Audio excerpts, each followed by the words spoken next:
Je m'appelle Olivier Ninos et je suis actuellement étudiant à EM Lyon.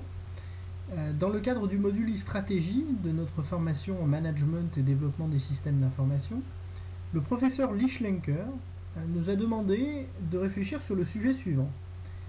Comment peut-on utiliser les technologies de l'information et de la communication pour rendre la pédagogie plus innovante?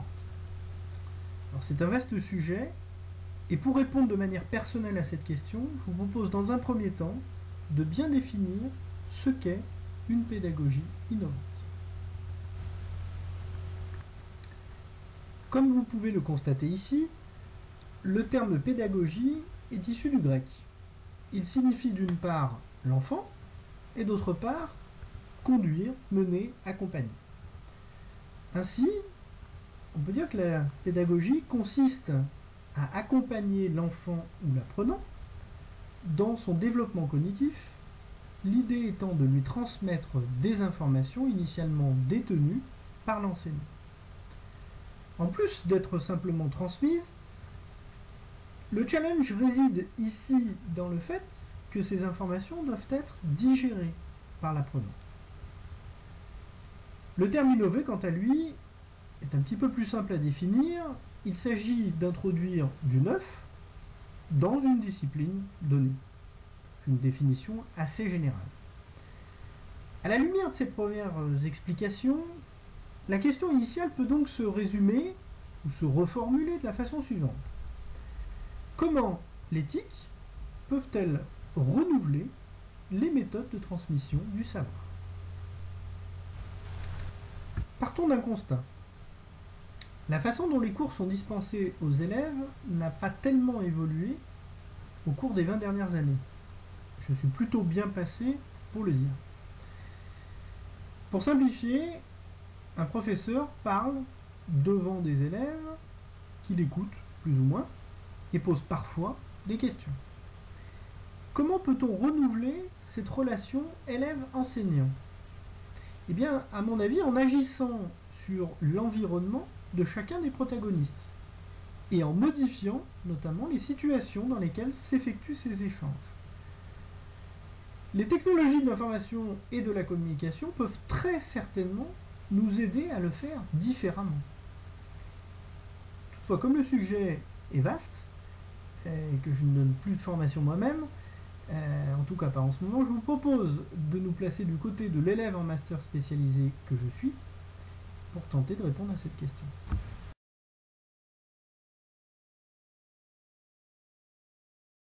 Vous voyez ici une carte assez globale des différents conflits autour de l'étudiant. J'ai listé 5 conflits. La première difficulté peut résider dans le fait qu'il faille choisir une formation dans une liste prédéfinie. Un étudiant peut en effet avoir une idée assez précise de son projet professionnel, savoir qu'il a besoin d'une formation pour l'accomplir, sans toutefois être parfaitement sûr de la formation qu'il doit choisir. Dans le même esprit, le contenu de la formation est figé, alors que le projet professionnel de l'étudiant peut évoluer pendant la formation et parfois même à cause du contenu des cours qu'il a déjà suivis. Le second conflit, celui de la motivation, est un vaste débat dont les prémices scolaires se retrouvent en entreprise. D'une certaine manière, la résolution du conflit numéro 1 peut permettre de renforcer la motivation puisque les cours suivis répondent théoriquement mieux au projet professionnel. Nous verrons qu'il y a d'autres solutions également. Le troisième conflit, c'est celui de l'écoute active, qui est vital dans le processus d'apprentissage. De mon point de vue, favoriser l'écoute active passe nécessairement par la notion de rencontre et d'échange entre un professeur et des élèves. Le quatrième conflit peut présenter 2 types de problématiques.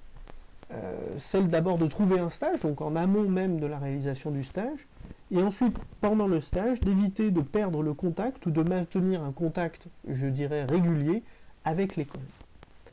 Enfin, le cinquième conflit est celui qui consiste à essayer de comprendre comment on peut, en utilisant des technologies, entretenir le savoir une fois que la formation est terminée et d'une manière plus générale, tout au long du parcours professionnel de l'ancien étudiant.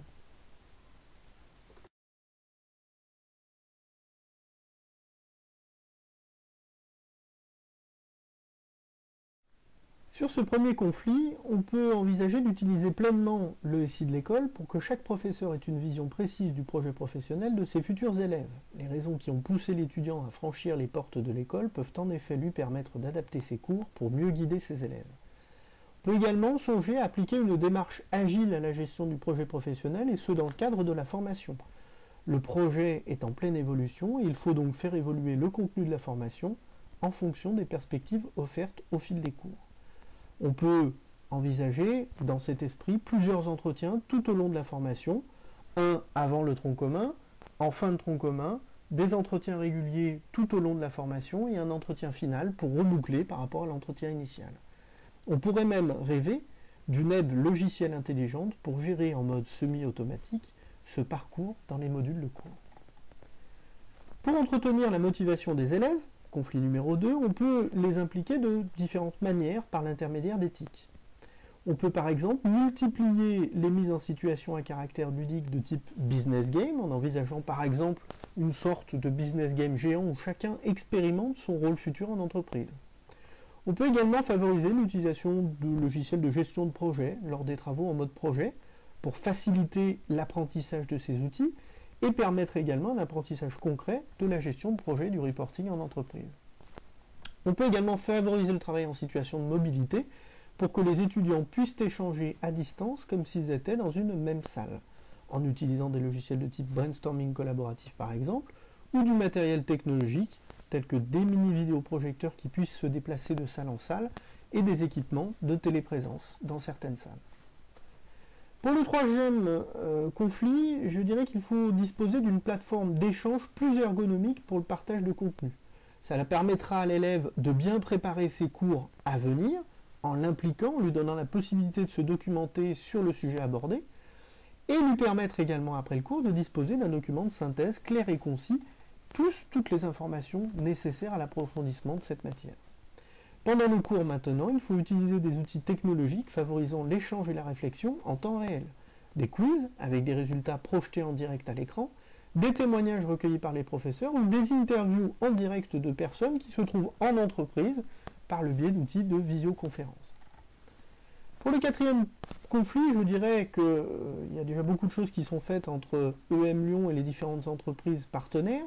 On peut également utiliser des moyens de communication pour être sûr de favoriser l'échange régulier entre le professeur référent et le maître de stage en entreprise. Et puis on pourrait également opter pour des moyens très originaux qui compléteraient ce dispositif comme des forums internet ou des réseaux sociaux.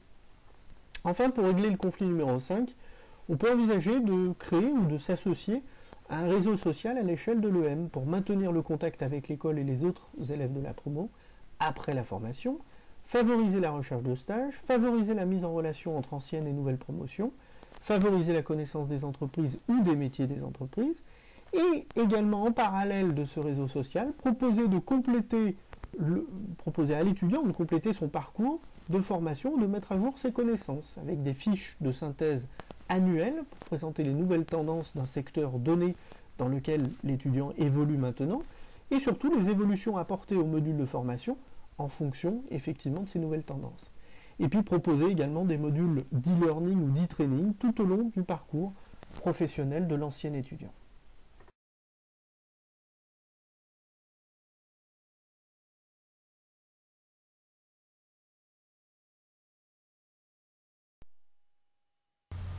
Alors passons maintenant à la partie métrique. Il me semble évident que le but de cette rénovation doit être de générer un cercle vertueux. La difficulté, c'est comment le mesurer.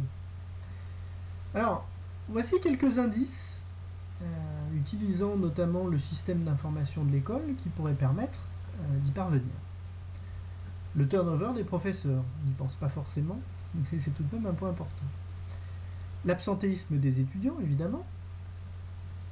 On pourrait effectuer des opérations de data mining sur les bases de données de l'école, pour déterminer l'évolution de certains critères, et des informations plus générales, comme bien sûr la notoriété, qui sont disponibles sur Internet, notamment sur les réseaux sociaux et sur les forums, au-delà du simple ranking de l'école que l'on peut trouver aujourd'hui sur les plateformes. Voilà, c'est fini. Je vous remercie de votre attention et je vous laisse avec les derniers mots de Joseph Joubert concernant la pédagogie. À bientôt.